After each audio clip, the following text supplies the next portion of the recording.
Hello, അസ്സലാമു അലൈക്കും. അന്നങ്ങനെ പിന്നെ 4 മണിയാകുമ്പോഴേക്കും ഞങ്ങൾ ഡൽഹിയിലെത്തിയിരുന്നു കേട്ടോ. പിന്നെ ഒരു ഹോട്ടലൊക്കെ കണ്ടുപിടിച്ച് അവിടെ പോയി ഫ്രഷായി. പിന്നെ ഞങ്ങൾ വിചാരിച്ചു ഇന്ന് രാത്രിന് നമുക്ക് ഏതെങ്കിലും ഒരു സ്പോട്ട് കണ്ടു തീർക്കാമെന്ന്. അപ്പോൾ അങ്ങനെ പിന്നെ ഞങ്ങൾ പോയത് ഇന്ത്യ ഗേറ്റ് കാണാനാണ്. രാത്രിയിലെ ലൈറ്റിങ്ങിൽ ഇന്ത്യ ഗേറ്റ് കാണാൻ നല്ല ഭംഗിയാണ് കേട്ടോ. അവിടെത്തി കുറച്ച് വീഡിയോസും ഫോട്ടോസൊക്കെ എടുത്തിട്ട് പിന്നെ ഞങ്ങൾ നേരെ ഹോട്ടലിൽ പോയി റെസ്റ്റ് ചെയ്തു. പിന്നെ പിറ്റേ ദിവസം രാവിലെ ഞങ്ങൾ പോയത് കുത്തബ് മിനാർ കാണാനായിരുന്നു. കുത്തബ് മിനാർ നമുക്ക് എല്ലാവർക്കും അറിയാം, ഇഷ്ടി കൊണ്ട് നിർമ്മിച്ച ലോകത്തിലെ ഏറ്റവും ഉയരമേറിയ മിനാരാണ്. അതിന് 72.5 മീറ്റർ ഉയരമുണ്ട് കേട്ടോ. പിന്നെ അത് നമുക്ക് ഓൺലൈനായിട്ടും അല്ലാതെ അവിടെ പോയിട്ടും നമുക്ക് എടുക്കാം. പക്ഷെ ഞങ്ങൾ അന്ന് അവിടെ പോയപ്പോൾ ഇനിയിപ്പോൾ ഞങ്ങൾ പോയത് സമയത്തിൻ്റെ പ്രശ്നമാണെന്ന് അറിയില്ല കേട്ടോ. രാവിലെ തന്നെ പോയത് ഞങ്ങൾ. നല്ല തിരക്കുണ്ടായിരുന്നു, ഭയങ്കര റഷായിരുന്നു. അപ്പോൾ ടിക്കറ്റ് കിട്ടാൻ തന്നെ ഒരുപാട് ക്യൂ നിന്നിട്ടൊക്കെയാണ് ഞങ്ങൾക്ക് കിട്ടിയത്. പിന്നെ ഞാൻ ഇതിൽ കാണിക്കുന്ന വീഡിയോസൊന്നും കണ്ടിന്യൂസ് വീഡിയോസ് അല്ല കേട്ടോ.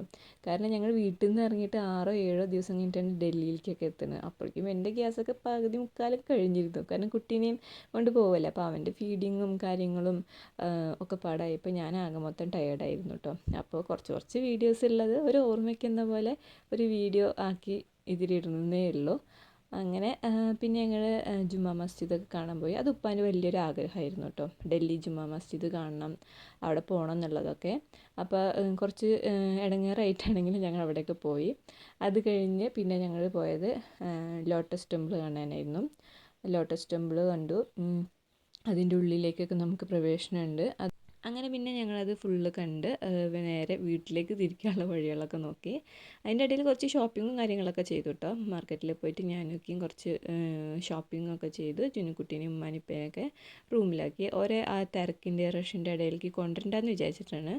പിന്നെ തിരിച്ചു പോരുമ്പോൾ നമുക്ക് ഫ്ലൈറ്റ് എടുക്കാമെന്ന് വിചാരിച്ചു ഞാനൊക്കെയും കൂടിയും. കാരണം ഇനിയൊരു 3 ദിവസത്തെ ട്രെയിൻ യാത്ര വീട്ടിലേക്ക് എന്ന് പറയുന്നത് നമുക്ക് വയ്ക്കൂല എന്ന് വിചാരിച്ചിട്ട് നമ്മൾ ഫ്ലൈറ്റ് എടുത്തതാണ്.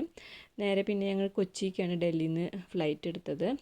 ജുനുക്കുട്ടൻ്റെയും എൻ്റെയും ഫസ്റ്റത്തെ ഫ്ലൈറ്റ് എക്സ്പീരിയൻസ് തന്നെയാണത്. അവന് ഭയങ്കര ത്രില്ലിലായിരുന്നു കേട്ടോ. വലിയ ആൾക്കാരെ പോലെ എല്ലാം നല്ല ഇഷ്ടത്തിൽ അവന് എക്സ്പീരിയൻസ് ചെയ്യുന്നുണ്ടായിരുന്നു കേട്ടോ. പിന്നെ ഫ്ലൈറ്റിലും അങ്ങനെ വലിയ ബുദ്ധിമുട്ടൊന്നും നമുക്ക് ഉണ്ടാക്കിയിട്ടില്ല.